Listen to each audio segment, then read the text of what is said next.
No offense to Marvin, but when one of these games going to start happening? This Luka's on a whole nother level right now. So and I don't see him reaching Luka's level.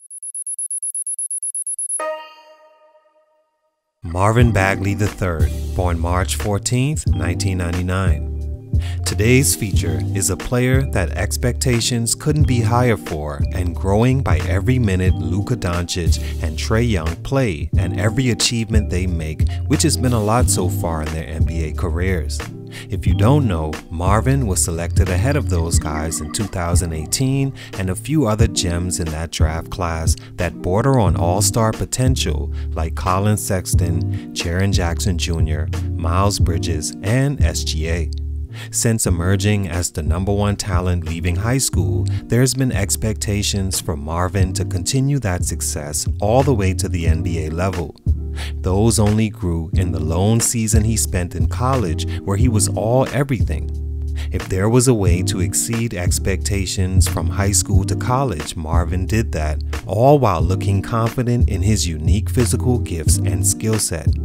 On the college level, Marvin set and broke records weekly, and it drove his draft stock all the way to the #2 overall pick and would have been #1 had it not been for a Bahamian out in Arizona having just as good a season, but more suited for the NBA level in his game style and for Phoenix. So when Sacramento took Bagley, with the open potential the roster had for him to not only play right away and heavily, I'm sure many saw star potential by now. Except he was joining a team he seemingly didn't get along with from the beginning, couldn't consistently stay on the floor due to injuries and lack of opportunity, and a few personal reasons we'll touch on that has many questioning whether he's a bust or not. To make this clear, I don't think Marvin Bagley is a bust just yet. Even with him not always getting along with his coach and the system in Sacramento, resulting in just 25 minutes a game, and him dealing with injury after injury, his production isn't at all bust levels.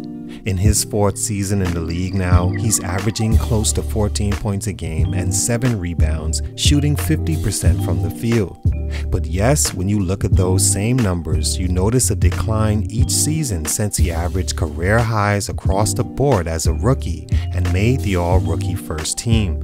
He still has a chance to be a talent that lives up to his potential, but the direction trend he's going is discouraging in an all-important extension year for his draft class, and for these 3 reasons, I think Marvin Bagley's growth is being stunted. Let's talk about it. It's your boy JC, Stunted Growth. Let's get it, man.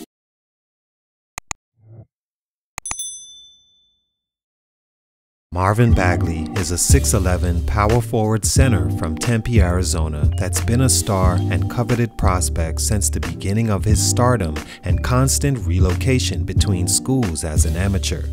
He transferred to Sierra Canyon in 2016 as a ready-made prospect with star potential and unselfish way about blending into a new team and city. He easily became known as one of the best players in any class at Sierra, and by year's end, he was good enough to reclassify to the 2017 senior class, where he was ranked #1 overall. He chose to play for Duke University and joined them a week after graduating high school, September 2017. At Duke, Bagley hit the court sprinting, scoring 25 and 10 in just his first game. A few weeks later, 34 and 15 and a Duke rebounding record, one he'd break in a month with 21 against Florida State, along with 32 points. He finished his Duke season averaging 21 points and 11 rebounds, ACC Rookie and Player of the Year, and First Team All-American. His stock couldn't be any higher, and every move made to that point couldn't have worked out any better. Stunt #1, married to Luka and Trae.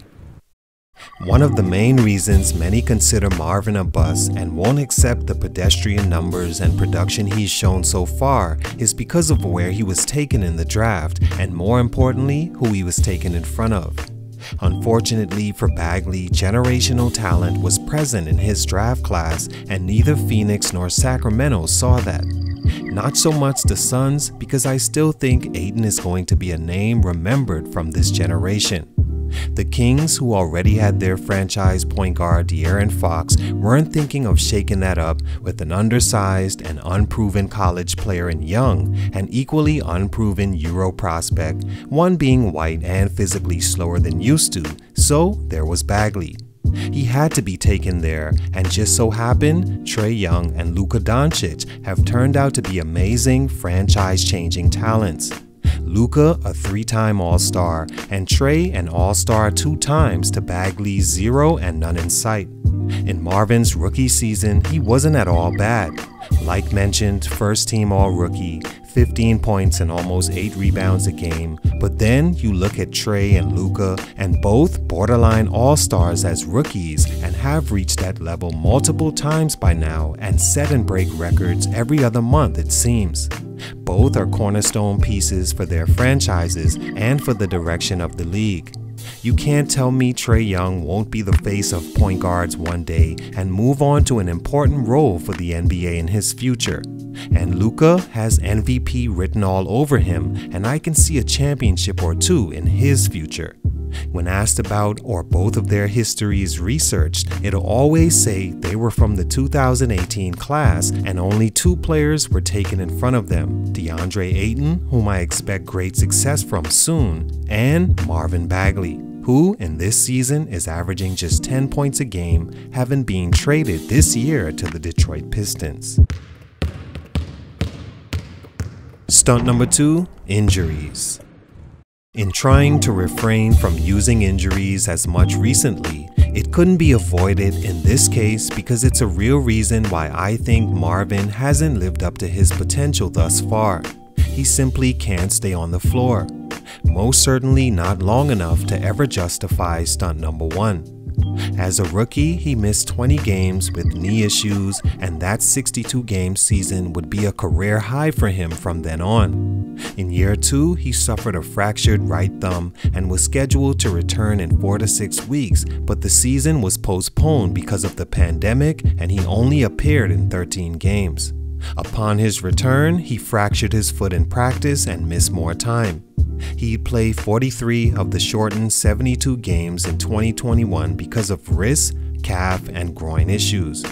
Of the 67 games this season, Bagley has played in just 36 of them as he deals with more nagging injuries, this time primarily a troublesome ankle.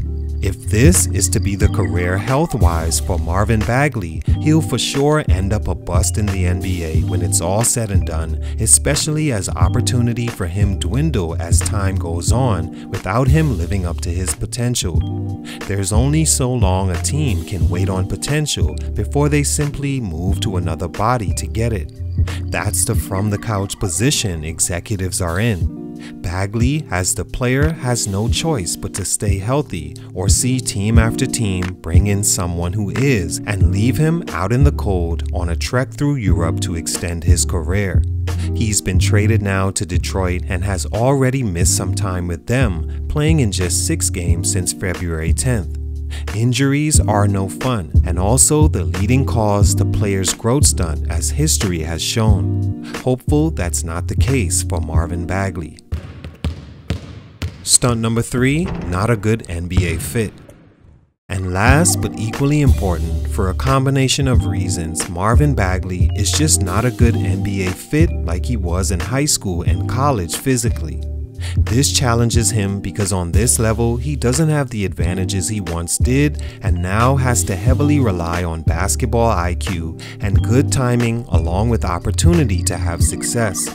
Unfortunately, he doesn't always show good IQ on offense in the tunnel vision shots he sometimes takes and on defense where he looks like a liability on most nights because at that size, build, motor, and lack of testing experience, he's just outmatched. For example, Kevin Durant is listed at 6'10 and Marvin 6'11. Yet to me, Kevin's stature seems much bigger than Marvin on the floor. Also, Kevin has been able to play positions 1 through 5 over his career and is officially listed as a small forward and even shooting guard. Bagley, in his big man only skill set, can never move to those smaller positions that give him those advantages he once had. Instead, he's a power forward center in the NBA without elite explosiveness, lack of high-burning motor and energy, and wiry, finesse frame not made to bang down low against the positions he's at. All this makes Marvin seem out of position and that he'd be much better as a small forward, except he can't dribble create on the wing for himself or others. His jumper is solid though, and maybe it was injuries all along hindering his potential. One thing's for sure, he needs to show something soon, or moving on the NBA will from Marvin Bagley. All in all, I do agree that he should have been a lot better by now. He was the number 2 overall pick before potential Hall of Fame players. He's on team number 2 now and one step closer to being a journeyman should he not adjust whatever it is he's doing and or gain the confidence he once had and plays better. Again, not a bust, but teetering for sure. Salute to Marvin Bagley, much respect, but for these reasons, his growth is being stunted. It's your boy JC Stunted Growth, and I'm out.